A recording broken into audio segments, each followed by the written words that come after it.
right, good evening, everybody, and welcome to Free. I'm Ryan. I'm the pastor and executive director here. This is Noelle. She is our community director here. So good to be with you on another Saturday night. Welcome to all of our online people. You are us, we are you. We're glad you're here wherever you're joining us from, whatever state you're joining us from. We're glad to have you here. Just to give you the reminder, this is a community for addicts, loved ones of addicts, and spiritual refugees. And what we do here is break the silence of addiction. We create space for healing, recovery, and spiritual connection. There's one thing we don't do. Y'all can shout it out on the count of three. Even you all at home watching online, shout it out. Get creepy with it. 1, 2, 3. We don't do shame. Whoa. Y'all are powerful tonight. 7 o'clock blew 5 o'clock out of the water. That was. They always do. I'm embarrassed for 5 o'clock service right now. We're going to let them know. We're going to shame them next week. Yep. We don't do shame unless it's about shame. Yeah. Okay, tell us some things coming up, Noelle. If tonight is your first night here, welcome. We are so grateful to have you here. We have welcome bags for you. So go with a home team member or a staff member. And inside this welcome bag, it has a little bit about what we do here at Free Recovery Community. There's some fresh roasted Wagon coffee that Tammy and her team at Wagon Coffee put together. And then just some other free swag items. So if tonight is your first night here, welcome. We're grateful you're here. Grab a welcome bag and keep coming back. This coming Thursday, y'all know every other month, we team up with the Phoenix and have a sober open mic night. So this coming Thursday on July 25th will be sober open mic night. So 6 o'clock, doors open. You can grab a cup of coffee from the free cafe. And 7 o'clock, performances start in this room. So thank you to our sponsors, the Hornbuckle Foundation and CARE for helping us put this on. But if you guys have not been to a sober open mic night at Free, they are a blast. And this is a packed house. It is, man, it gets full in here. And it's really cool because it's a lot of times people's first time in recovery, showcasing their strengths in an artistic way. And so it's great to support them, grab a cup of coffee, get some community this coming Thursday. Next up, we are kicking off a 4-week Enneagram series in August. So it starts August 8th, and then it'll be 4 consecutive Thursdays, 3 weeks of an educational course. And this is, we had this about 3 years ago at Free, and it was phenomenal. Yes. I mean, people have been asking me for the past couple of years, when are we going to have this again? It's $55 to register, but I promise y'all this is like worth your $55. You're going to get to know more about yourself. They take us through the Enneagram process. If you don't know what Enneagram is, well, stick around, sign up. You're going to love it. Yep. It's all about self-discovery, who you are, why you do the things you do. There's a whole, you all are fascinating people. That's what I'd say. And you're going to learn about that fascination. Yep, absolutely. So $55 to register, and so that's for the 3-week course. The final week will be a panel discussion. All are welcome, and you don't have to be part of the Enneagram course to attend the panel. So $55 to register, and then shoot me an email, and then we will email you back a test to take so you can figure out what Enneagram number you are. And if you know nothing about Enneagram or you're an Enneagram expert, this is for you. And it's worth saying, this is led by certified Enneagram instructors, so they know what they're talking about. They're coming in to join us. It's going to be fun. It's the real deal. It's not just Ryan and I talking about whatever. No, you don't want that. You don't want that at all. Yeah. Well, I'm going to bring Darren up here to talk about care. Y'all invite Darren up here. Give it up for Darren. Woo-hoo! Thank you. Hi, everybody. My name is Darren Valdez. I'm with Colorado Artists in Recovery. Twice a year, we partner with Free, and we put on an art show for a lot of our participants. Been working all year through our programs and our workshops. These free workshops are designed to help them dip their toe in creativity and find out what it means to be them and how to express themselves through art. So on August 2nd, from 5 o'clock to 8 o'clock here in the cafe and in the hallways, we're going to have all their work out there. We have some snacks and some little music. A really fun time. It's a free event. All ages are welcome. You can go to coloradoartistsandrecovery.org just to get your free registration, or you could just show up. We just do the registration so it puts it on your calendar and you can remember, oh yeah, I signed up to be at that art show. There should be about 50 to 60 people coming. About 12 artists are going to show their work, and we would love to see you. So thanks for coming. Awesome. Thank you, Darren. It's going to be fun. Hope to see you all there. Free Wagon Coffee. That's right. Tammy's sponsoring the event. Hey, one other thing I want to let you all know about. Some of you participated in our golf tournament that we did back in June. This is our annual fundraiser. So I just wanted to tell you all what happened. Last year was our first year doing this. We were pretty new. We raised $14,000, which was big for us. And this year we raised $18,500 in the annual golf tournament. So thank you all for who were a part of it. Thank you to the golfers. We had many sponsors for this event. So sponsors, if you're watching online tonight or if any of you are here, just a huge word of gratitude for you all. Thank you for being a part of it. We'll do it again next year. How about that? All right, y'all, the way we get started here at Free, Darren and Sarah. Sarah, would you be willing to pass a mic around? The way we get started here at Free, if you're new with us, is we start with celebrations. We lift up the good. We start with the good. Maybe you're celebrating a sobriety anniversary or a birthday or new babies, new homes, new jobs, whatever the new thing is you're experiencing in your life and your recovery. We celebrate it all here. If you're online tonight, you can drop your celebration in the YouTube comments or the Facebook comments. We'll join with you there. If you're here in person, just raise up your hand. Sarah will get you a mic. Darren will get you a mic on this side. We take 3 minutes for this. Something profound happens when we celebrate together. God joins with us in the celebrations, and we get to do this stuff together. Let's take 3 minutes. Looks like everyone in the front row has something to celebrate. How about that?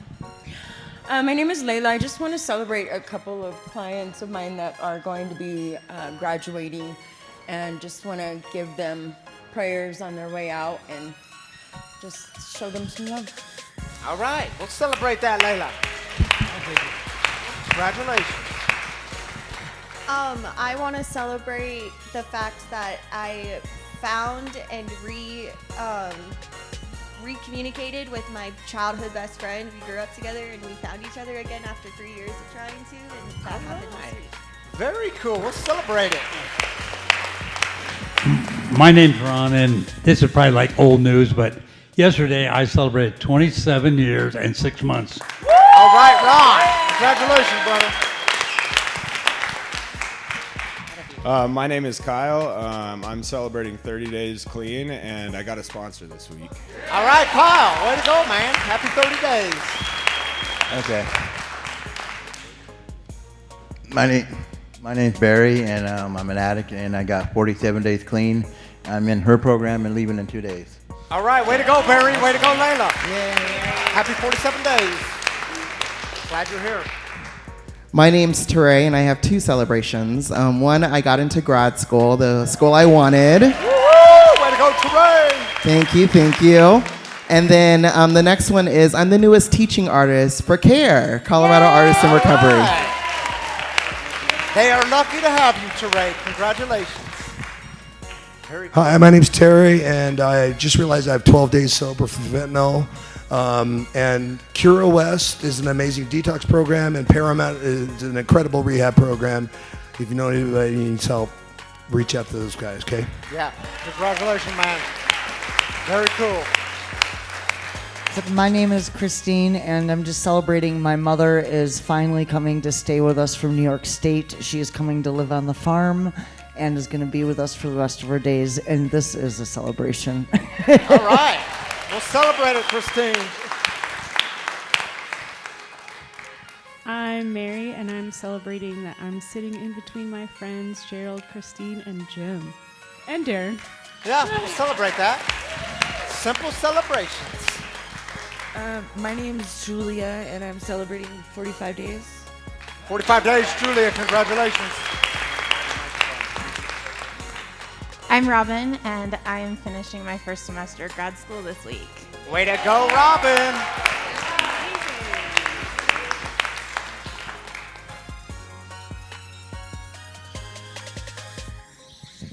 My name's Martin, and I'm celebrating 35 days clean sober. Way to go, Mark.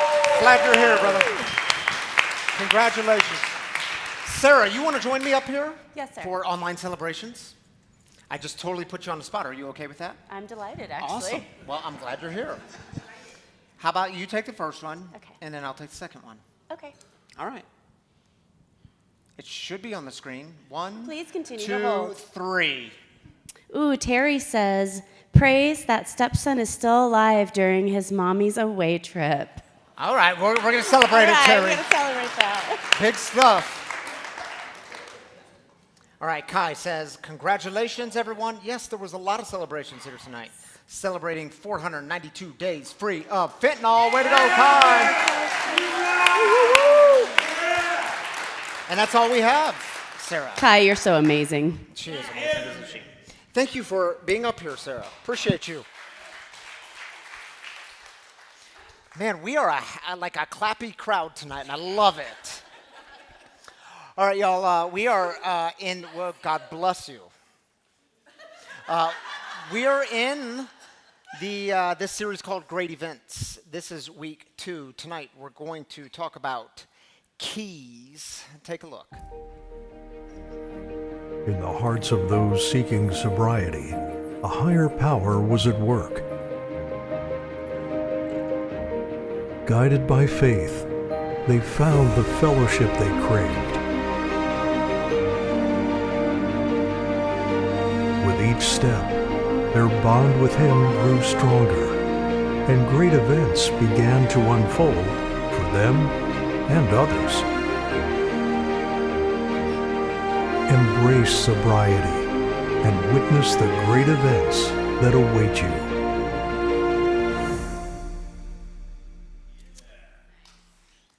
Yeah, so a few months ago, I was talking with a buddy of mine who's also in recovery. We were actually meeting just over there in the cafe, sitting at one of the tables, drinking our coffee.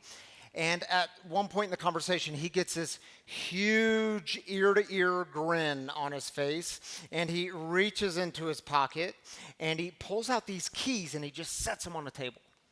And I was like, dude, what's this about? And he gets an even bigger smile, and he says, can you believe it? My work gave me the keys to the building.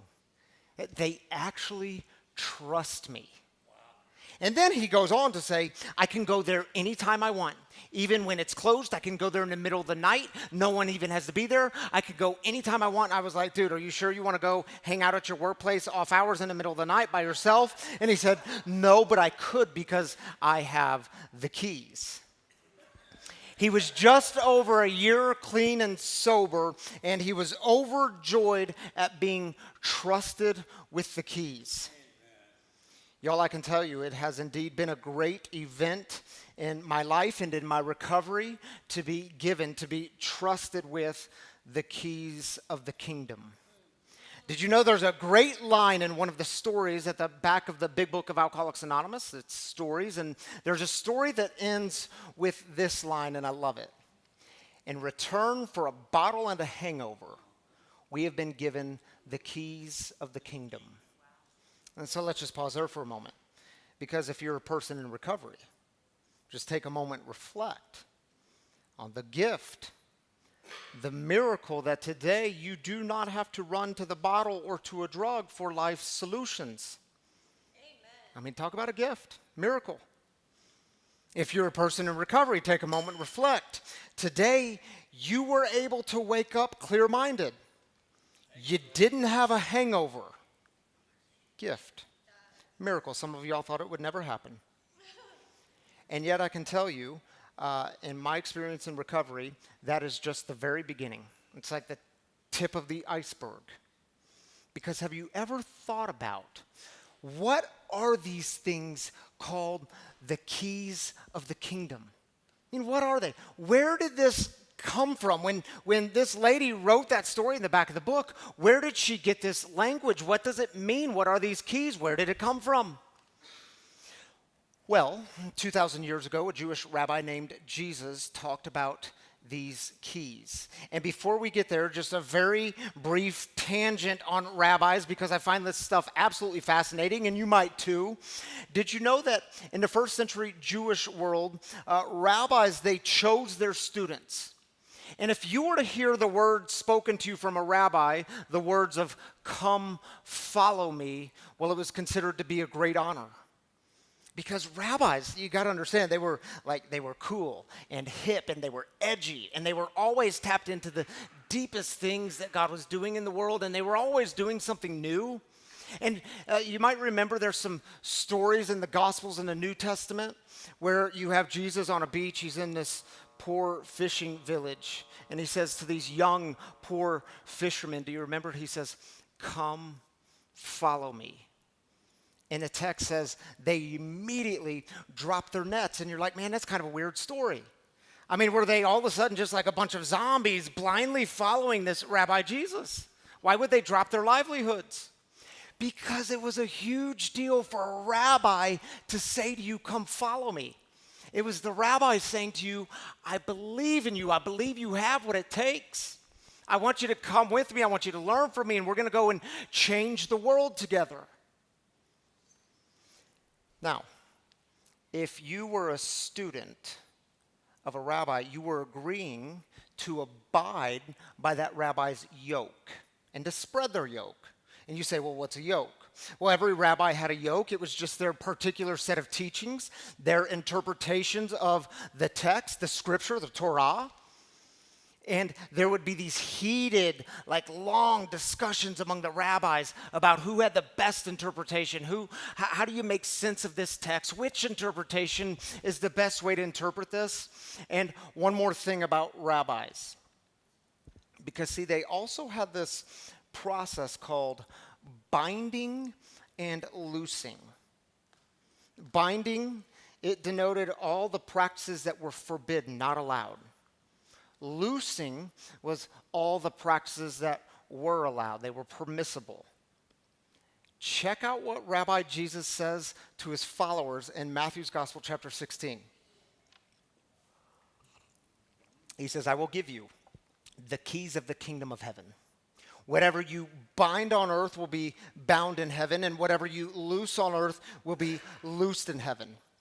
If a rabbi gave this binding and loosing authority to his students, it was called giving the keys of the kingdom. Because he believed that these teachings had fundamentally changed your life. I mean, he believed in you. He believed in you so much, he trusts you with the keys, and now you are responsible for taking this stuff and putting it in action in your life and going out into the world and living it out. It is Jesus saying to them, I'm giving you the authority to go out into the world and make hard decisions. I'm giving you the authority to show up to your life, to actually show up in the world. You get to wrestle with this stuff. You get to ask questions like, what's the right thing for me to do here? What's the best path for me to take in this situation? You get to wrestle with questions like, where is God in this situation?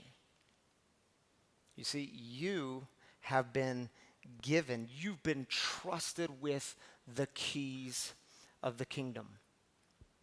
And y'all, I get it. Sometimes the temptation is, well, you just got to understand, I don't really want the keys. That sounds like work. Sounds like I have to put things into action. What I really want for my life to be all good, I just really want the answers. Just give me the answers. And we slip into this thinking of, man, if I could read the Bible enough, if I could just study it one more time, then I'll find the hidden answers.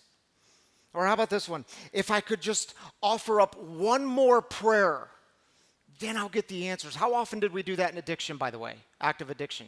Man, if I could just say one more prayer so that God sees how serious I am about this, maybe I'll be rescued from the alcohol or rescued from the drugs. If I could just crack the code to the hidden secret. And I think every time we slip into that thinking, God's like, dude, are you serious? I mean, are you serious right now? I've given you the keys of the kingdom. You get to go out into the world and wrestle with this stuff, make sense of it together. And some of y'all hear that and you're like, whoa, whoa, whoa, hold on. Does that mean God is just absent? Does that mean we just kind of have to find our path on our own and we're just kind of wandering? And I would say, of course not. There's another really helpful line in the big book of Alcoholics Anonymous that states on page 86, when they're talking about what do we do with the 24 hours ahead? What do we do upon awakening? What do? We consider our plans for the day. Before we begin, we ask God to direct our thinking. We can employ our mental faculties with assurance, for after all, God gave us brains to use. Y'all, you can receive the keys of the kingdom, but you also have to do something with those keys. You have to use your brains along the way. We were given both. And y'all, in my experience of recovery, there is no secret. God is not hidden. There's no code to crack. I mean, God is always with us right here in our midst. And a life of faith is not about getting all the answers. A life of a deepening faith is about growing in your discernment, growing in your patience, growing in your wisdom. You see, the keys of the kingdom never give us instant gratification. I know, dang, right? One of the places you might find yourself holding the keys of the kingdom, and by the way, if you actually use those keys, well, that's totally up to you. One of the places you might find yourself holding those keys is when the fork in the road appears in your life. Yeah, these can be hard moments. I mean, in these moments when the fork appears, you might feel a bit lost. You don't know what to think about it anymore. You don't know exactly what you believe anymore. You don't know which direction to take anymore. And y'all, this one comes up all the time. I can't tell you the number of conversations I have each and every week with many people who have a fork in the road appear in their life, and it's like, what do we do now? And in my experience and observation, it usually appears when life as you know it starts to fall apart a little bit. Or it appears when you've been shown a new way. Your eyes have been opened to something new. You might have had a bit of an awakening and an old way is dying. Do you know, right out of high school, I wanted to study to be a pastor. And so I left Missouri and went up to Michigan, a state I had never been to before, and I attended this small evangelical fundamentalist Bible school. And it was one of the places where we were taught exactly what to believe. We even had to sign covenants on belief statements. We were given the religious rules of what was prohibited and what was allowed. In the prohibited category was, just to give you an idea, was movie theaters.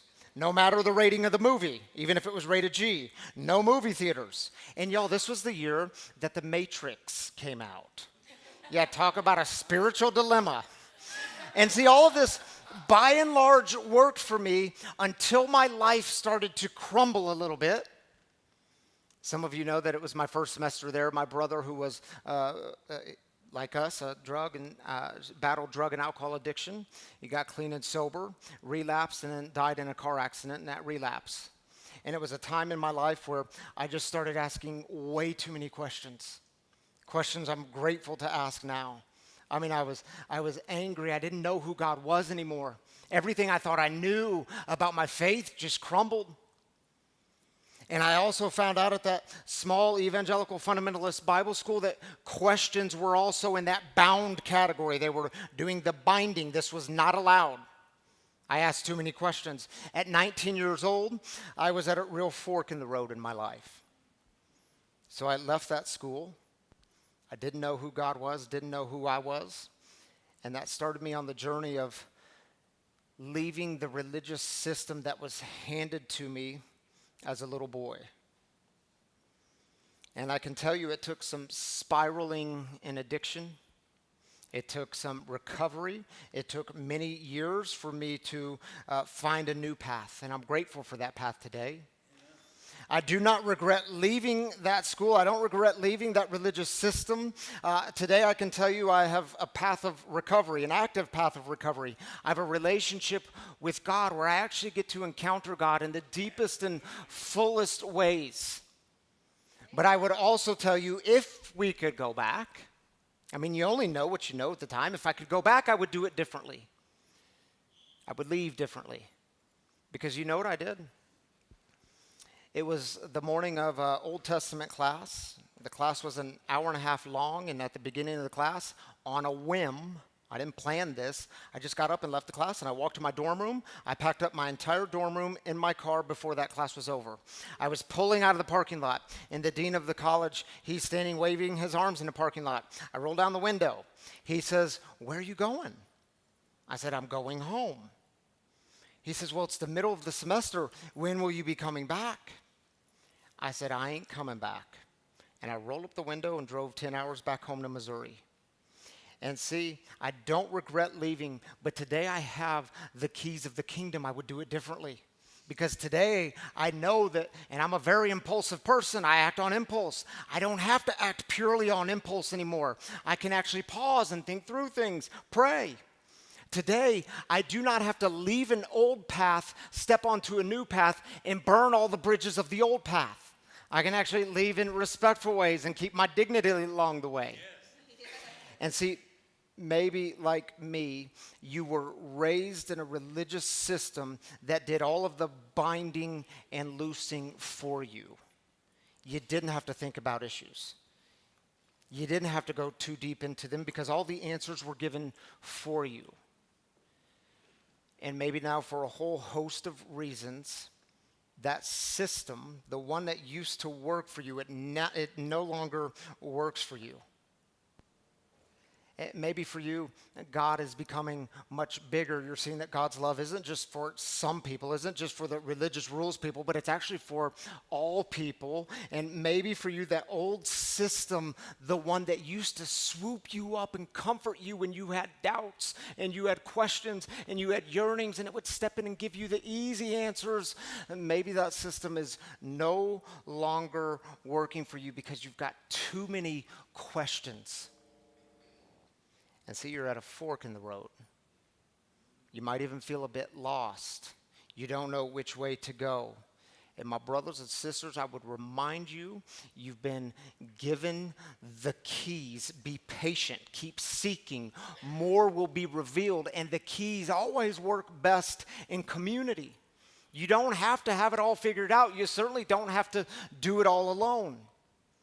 Or maybe you're at a fork in the road. It's not all philosophical, but it's a real fork in the road with political and social issues. A bit too relevant right now, isn't it? I mean, again, maybe you were raised in a system that gave you all the answers. It told you exactly who to vote for. It told you exactly where to stand on every social issue, and you knew who you were. But the problem is you've talked to too many of your friends who see it differently, or maybe you read a book along the way, or you attended a class along the way, and you see things differently. And you know the world is spinning at such a rapid pace. There's always a new issue to think critically about, and you're just not sure anymore. And I would tell you it's okay. You can keep wrestling. Maybe you were among one of the 51 million people who tuned in a few weeks ago to the live national presidential debate. And you saw two grown men on a stage arguing about, in the midst of major issues happening in the world, arguing about who had the best golf game, who had the best swing. And your first thought was, oh my goodness, is this old system ever going to die? Is there a new way possible? Does it just last forever? And then last Saturday night, of course, what do we see? Another act of violence where there was an attempted assassination on a presidential candidate. And maybe your first thought was, oh my goodness, I mean, violence again? As if this is going to solve anything, as if it's an answer. Is an old system ever going to die? Is there ever going to be a new way? My brothers and sisters, you've been given the keys. You've been trusted with the keys. Don't let anger and hate and division win. You've been trusted with the keys. Maybe the best question you can ask in the midst of a highly polarized world, a very divisive, brutally divisive world, maybe the best question you can ask is, how will I show up today and love other people? Especially people who are different than me. How will I love other people today? Or maybe you're at a fork in the road with like a career path.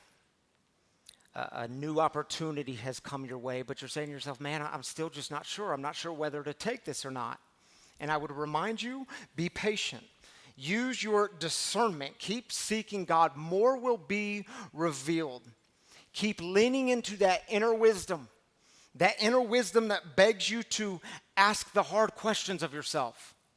So when you're looking at this new opportunity, let wisdom ask you, is this in alignment with who I am, with who God created me to be? Is it in alignment with my passions?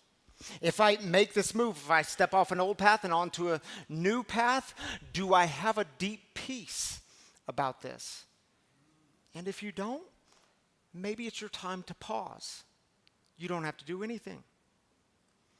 You've been trusted with the keys of the kingdom. You know, I find it very interesting.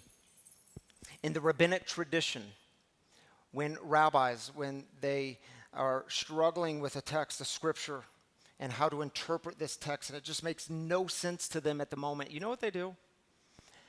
They offer a very specific blessing. And it's very simple. It goes like this. Thank you, God, that at some point in the future, the lights are going to come on for me. That's not a bad prayer, is it? Maybe we need to use that prayer. Thank you, God, that at some point in the future, the lights are going to come on for me. And y'all, here's what I know about the keys of the kingdom. They work best when we start with gratitude. Amen. And I know gratitude, sometimes it'll make no sense at all. When you think about gratitude, there will be some times where your initial impulse will totally reject it. Do you know 5 years ago when I was going through the most difficult thing that I had faced while being a sober man of faith in my recovery, I was going through the most difficult thing I had faced, and that night I called my sponsor, and man, I was so whacked out on anger and disillusionment and disappointment and confusion. And I'm talking to him, and I'm getting a little heated with him over the phone. And you know what he says to me? He says, Ryan, I want you to hang up with me. And I'm like, what's this about, dude? That's not how I'm supposed to call you in this moment. Don't you know how it works? Ryan, I want you to hang up with me and take out your phone, because I know you keep all sorts of random notes in your note section on your phone, and I want you to jot down 5 things for which you are grateful.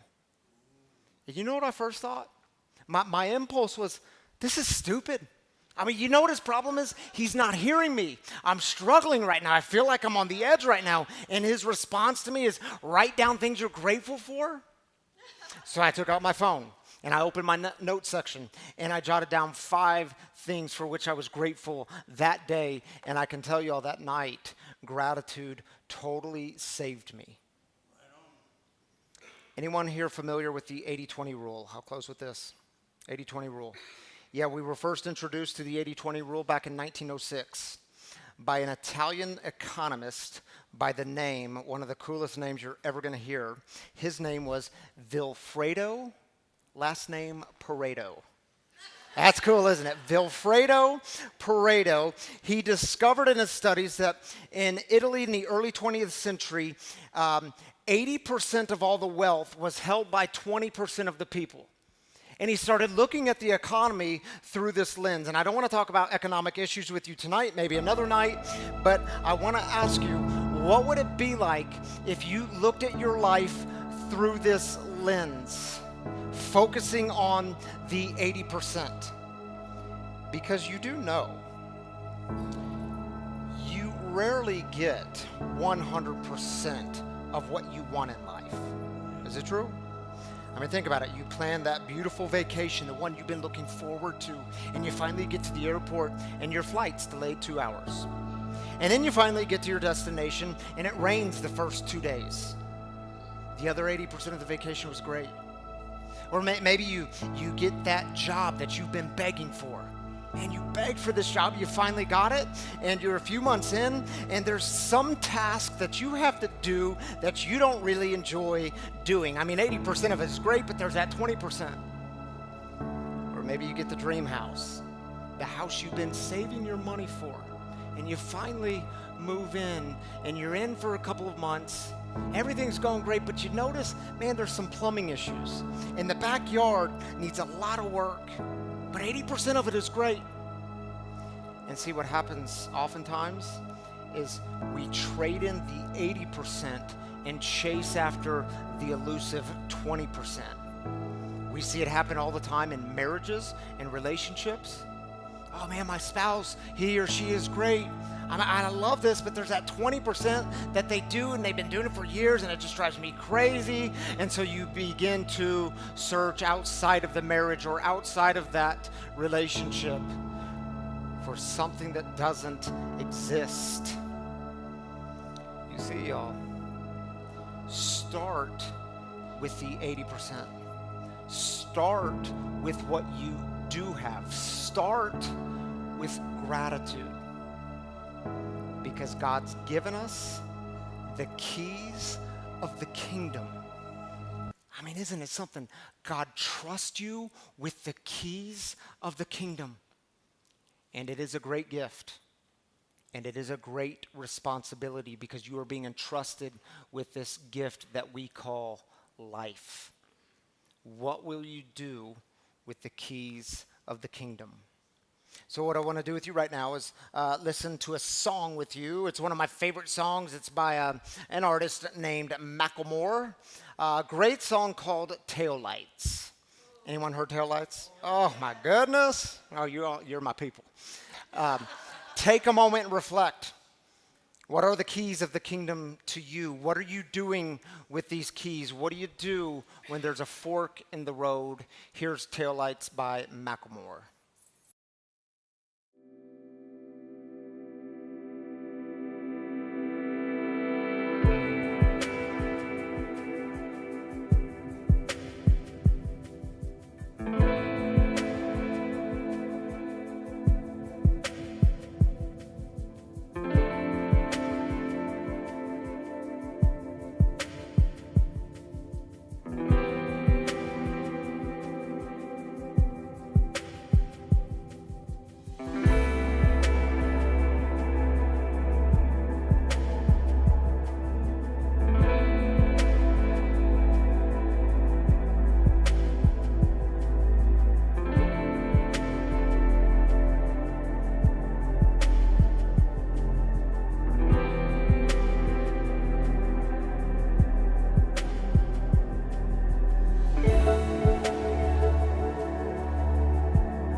Hi, friends. Welcome. For those of you who do not know me, my name is Carrie, and I'm the Associate Executive Director here. Thank you. Every Saturday night, we invite a guest storyteller to come and join us up in the living room to share a little bit of their story. What you guys may not know is that sometimes Ryan and I don't always have the best communication. And sometimes we don't have all this show planned. And sometimes we just kind of trust each other to do what we're supposed to do. And tonight is the perfect example of how we trusted each other, we trusted God, and our guest storyteller could not fit into this theme any longer, or any better, excuse me. So if you would, please welcome up Shimi to the stage, and he is going to join us tonight.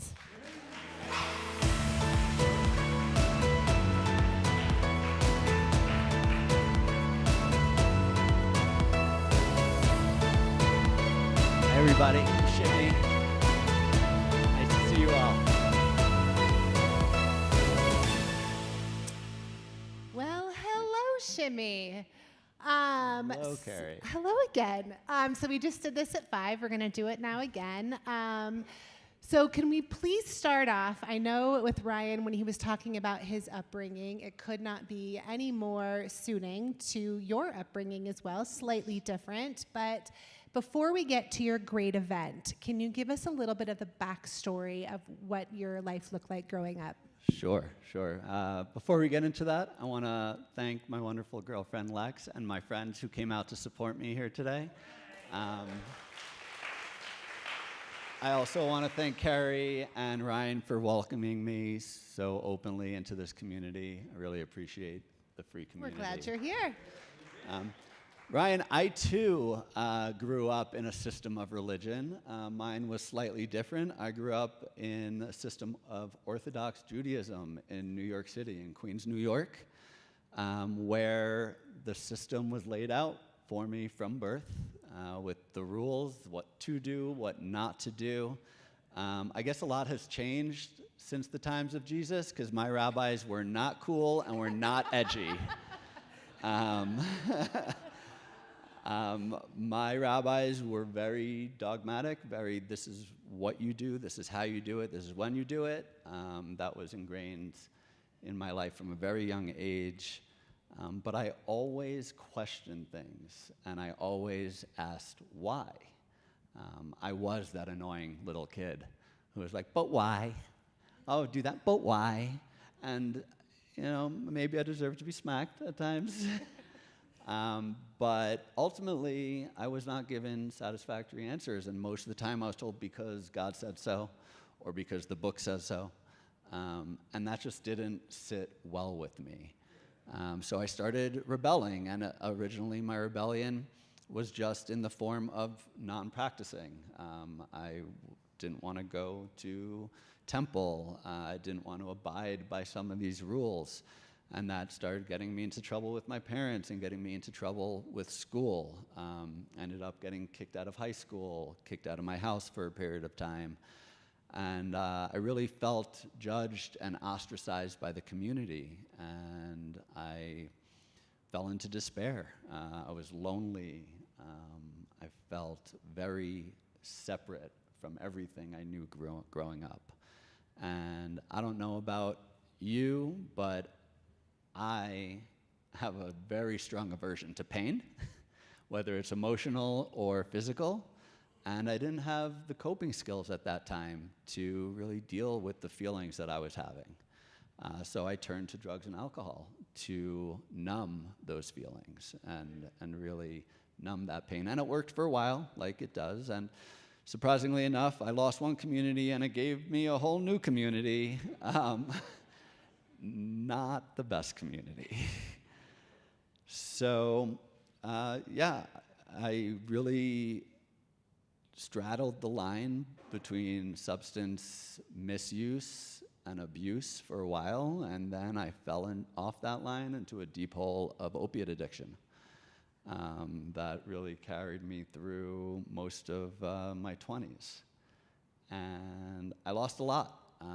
I lost my relationship with my family. I lost lots of friends, both those that separated themselves from me as well as those that this disease took.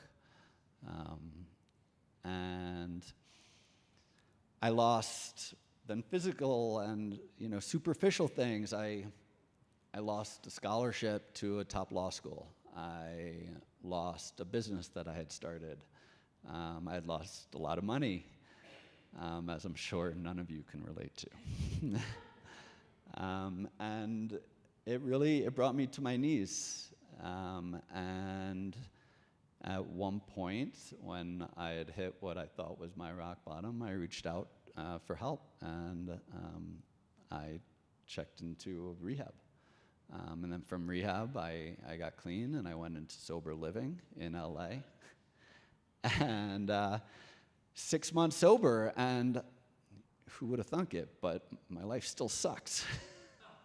I didn't, I thought that if I just stopped using and stopped drinking, everything would get better.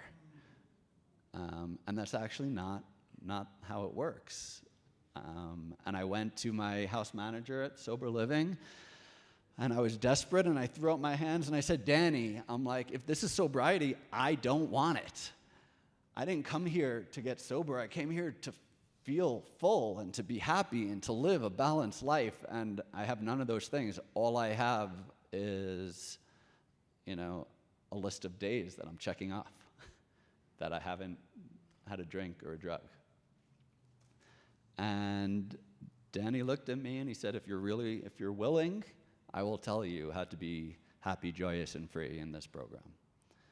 And I said, Danny, I'm desperate. I'll do whatever you want. And some of the advice he gave me was to humble me. I came in there with quite an ego. My ego was definitely running the show.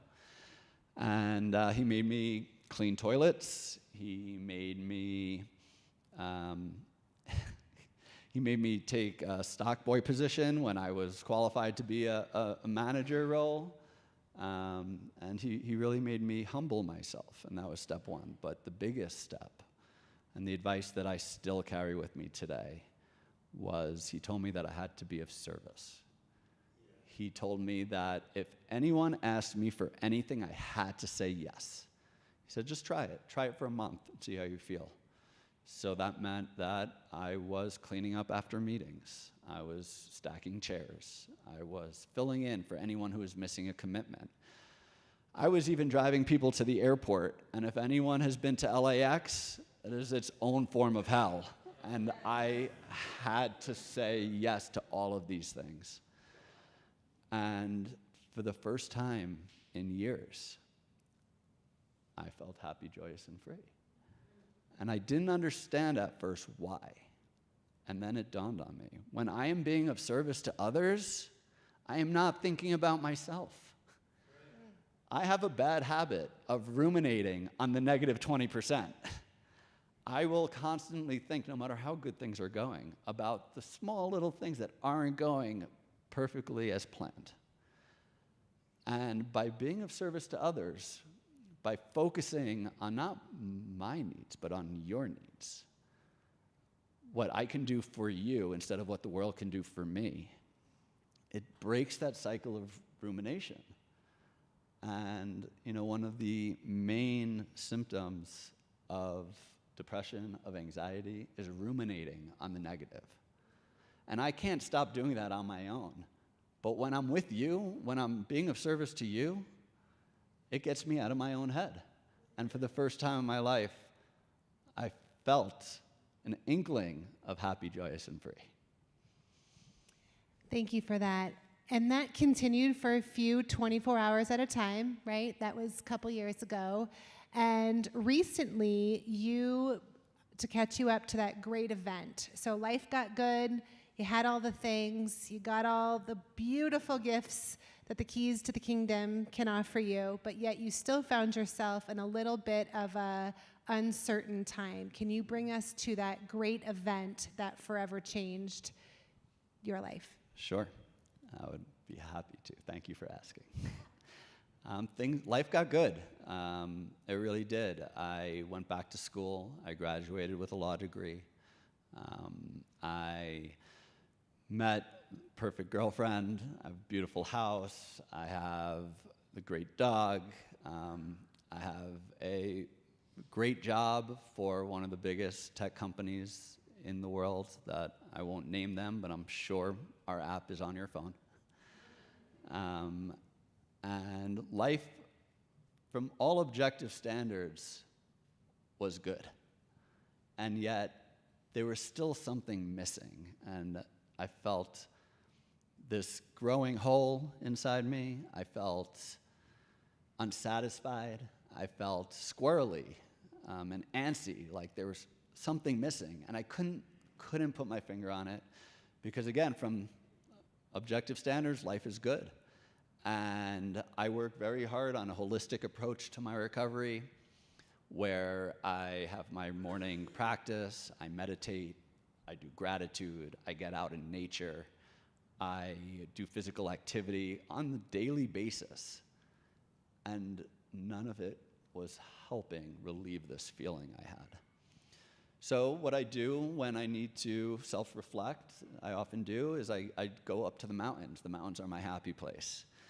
They give me perspective to be in the great outdoors, realize how small you really are up against the backdrop of the Rockies. And I'm driving up, this is this past winter, I'm driving up in a snowstorm on 70, and I skid out. I lose control of my car. And I'm crossing lanes from left to right, back across. People are slowing down and kind of swerving to get out of my way, and I'm holding the wheel really tight, and I'm like, whoa, what? And the more I try and steer, the more I lose control. That's not a metaphor for addiction. I don't know what is. And all of a sudden, I come within a hair of hitting the back of a trailer, and then I just come out of it, completely unscathed. And, take a deep breath, and I keep driving, and I'm like, wow, thank God. And I start thinking a little bit like, oh, that was a close call, but I brush it aside. Sometimes we need it pushed in our face a little bit more. Sometimes I need 2 or 3. And I make it to my destination safely. My heart's still beating fast, but I make it safely, and I go to bed, and I wake up the next morning, and I go out to the mountains, and I strap on my snowboard, and like I've done a million times before, I jump into the trail, and I'm snowboarding in the trees, again, like I've done a million times before, and I catch an edge, and I start falling. And I'm falling backwards, head first, in the trees. And I'm sliding down this mountain, and all I can think about is this is how people die on a mountain. It's by you hit a tree. That's how it happens. You hit an immovable object. And I'm thinking, this is it. I can't see where I'm going. I'm going head first. I'm like, this is it. And then I must have slid maybe 30, 40 feet, and I come to a soft landing. I get stopped by like a twig this big. That's what stops me. And after that, I'm like, okay, that's twice in 24 hours that I have a near-death experience, and walk away completely unscathed. And I say my gratitude prayer, thank you. But then you start thinking about your life, right? And you start thinking, if I did die today, what would I be remembered for? And I'm like, am I going to be remembered for being an attorney at a tech company? Like, oof, that does not sound good. Is that what my life has equal up to this point? Oh. And I started thinking, what would people say about me? And then I started thinking about the last time that I was in such a rut and couldn't get out of it no matter what I did. And I started thinking about Danny's advice, which was, be of service. And it dawned on me that my whole daily practice, my meditation, my gratitude, my exercise, is all about me. Where was I in my community? How was I being of service to my community? How was I helping others like I've been helped by so many on my journey? And through that experience, I came back to my friend's house where I was staying, I'm like, I have a new purpose in life. I need to be of service. And in order to do that, it motivated me to start a nonprofit organization called Holy Hub, which is meant to be a central hub for holistic health and wellness. It's meant to increase awareness of these tools of holistic health and wellness. It's meant to reduce the impact of substance misuse. And it's meant to build a community and introduce people who are seeking alternative ways of healing to a community of holistic practitioners. And talk about synchronicity, about Ryan's sermon today. I walked into Free a few weeks ago, and Carrie was there, and I'm like, I'm looking for a place to host a holistic recovery meeting, to focus on the whole person and not just the substance issues. And Carrie was like, we have a place. I think we have a pretty good place. We have a place, and this aligns so much with the mission of Free. And now we have a partnership between Free and Holy Hub, and every Tuesday at 7 o'clock, we're hosting holistic recovery meetings.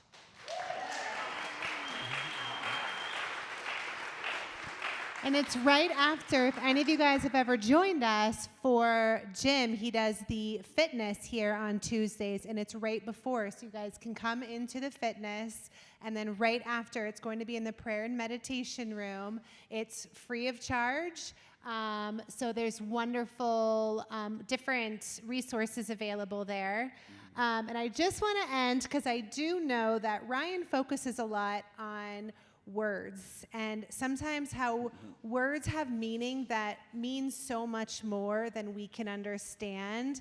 And I loved when I found out this little nugget of Shimi, and his name is a Hebrew name. And would you mind telling us what your name stands for? Sure. So Shimi is a Hebrew name from the Hebrew Bible, and it means the person who hears God. Now, it doesn't say the person who hears God the first time, but the person who eventually hears God. Well, I'm glad you eventually listened, and I'm glad you made your way into Free. Thank you so much. And Shimi's going to be around in the cafe after if you guys want to get to know him. But before we leave, I just want you to take us out with one little piece of wisdom. What was the greatest thing that you can say that a great event had taught you? I think that I would want to, the wisdom I would like to impart before I go is that your great event does not have to be a near-death experience, and it definitely doesn't have to be two. Your great event can be anything you choose. It can be this meeting right here. It could be waking up tomorrow morning. It could be anything you choose. You can start your new life right now. Right now can be your great event, and I hope for all of you that it is. Thank you, Shimi. So Thank you so much for joining.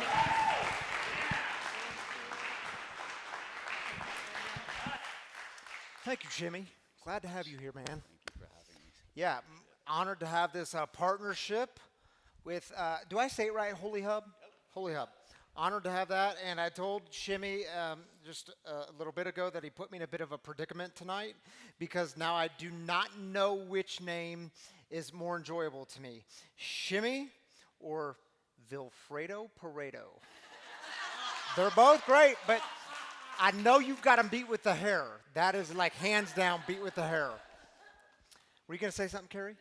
Oh, you're just going to do Mike's. Yes, I thank you for leading us into our next moment, because I could have went on with that all night long. Listen, y'all, the way we close on a Saturday night is very similar to how we begin. We begin with celebrations. We close with what we call heartaches. Because maybe you've been carrying this week a heavy burden, and you need some prayer, some encouragement, some lifting up. By the way, it's why we have community. You don't have to walk this journey alone. You don't have to carry the burden alone. You suck at doing it alone. We have a God who hears the cries of the people. So again, if you're online, you can put your heartache in the YouTube comments. The Facebook comments will join with you there. Here in person, just raise up your hand, and Who's gonna? Sarah will do a mic again, and Carrie, well, you'll do the other mic. Carrie is so on it. All right, so just raise up your hand. We'll take 3 minutes for this, and Sarah and Carrie will get you a mic.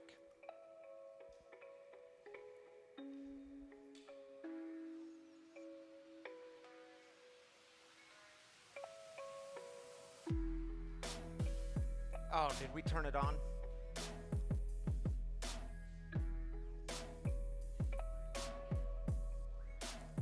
There you go. So my friend, who's also my boss, dislocated his shoulder today, and it was. He said it was the most pain he's ever been through in his life, and there really isn't a second in command that can really run the company. So there's like 12 of us that are kind of, all rooting for him and kind of depending on him. So it just really sucked to see and be there, and I'm just praying for him. It'd be cool if y'all would too, to help him with a full and speedy recovery. Yeah, Jake lifting up your boss, man. His name's Travis. Where's Travis?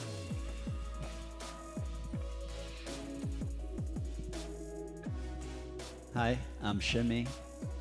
I just found out last week that a friend from high school, who I had lost touch with, just passed away from this disease. So if you can send your thoughts and prayers to Brad's family, I would really appreciate it. Thank you. Prayers for them, man, and prayers for you and everyone who loved them.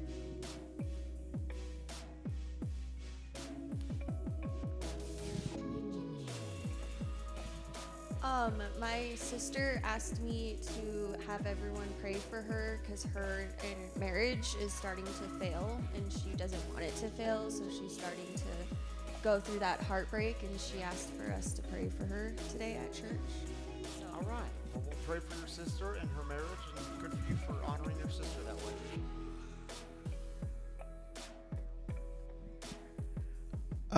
My mother is currently struggling with alcoholism and is back out and in a little bit of denial. And so if we could just pray for her clarity as she continues to navigate this disease. Yeah, lifting her up, Ray. Hey, can y'all say your names when you start? So it's a good way to learn names.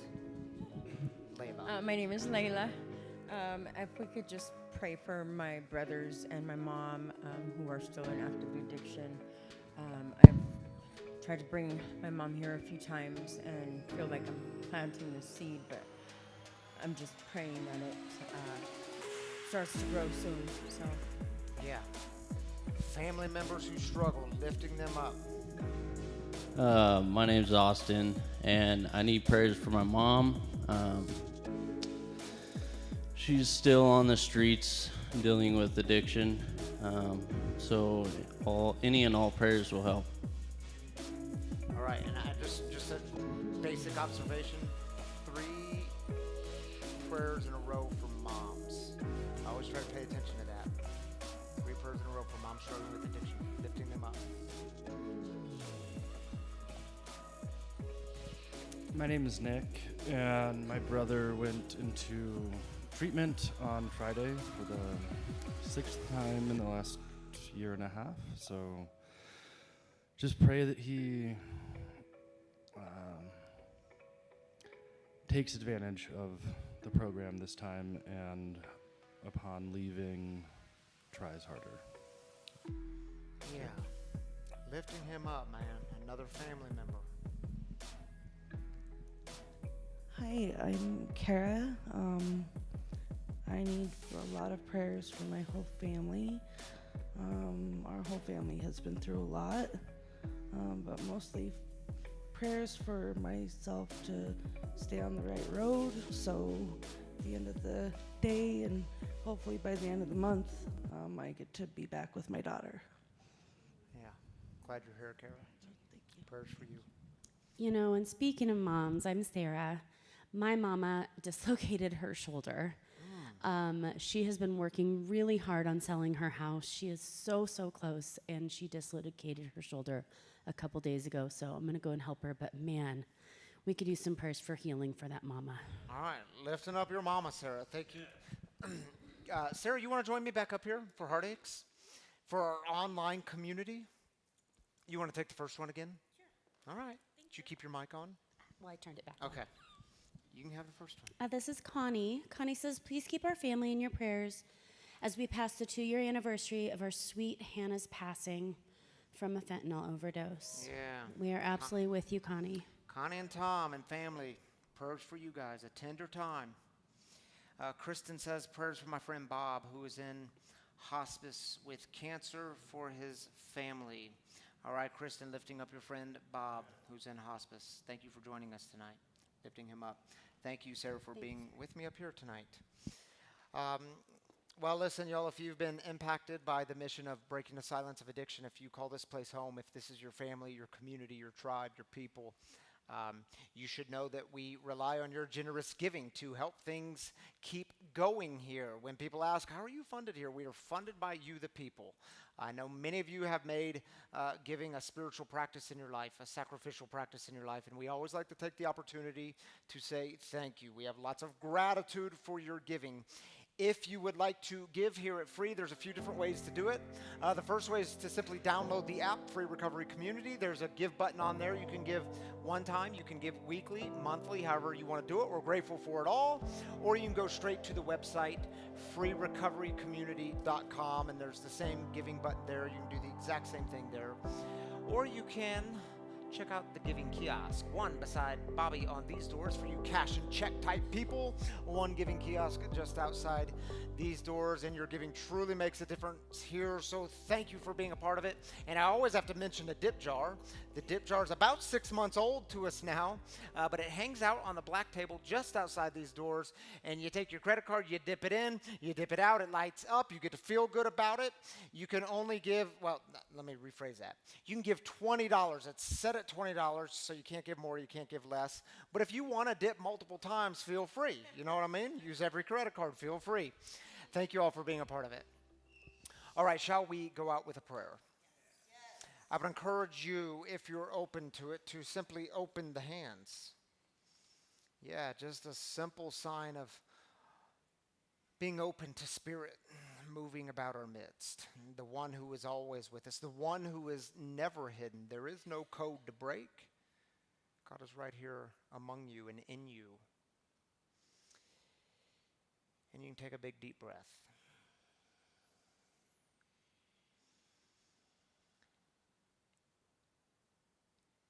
Who's always with us?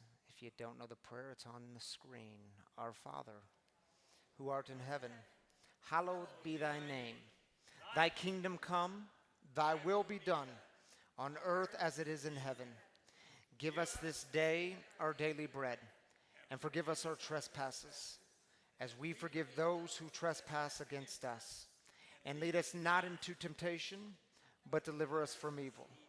For thine is the kingdom, and the power, and the glory forever. Amen. Grace and peace. See you all next time.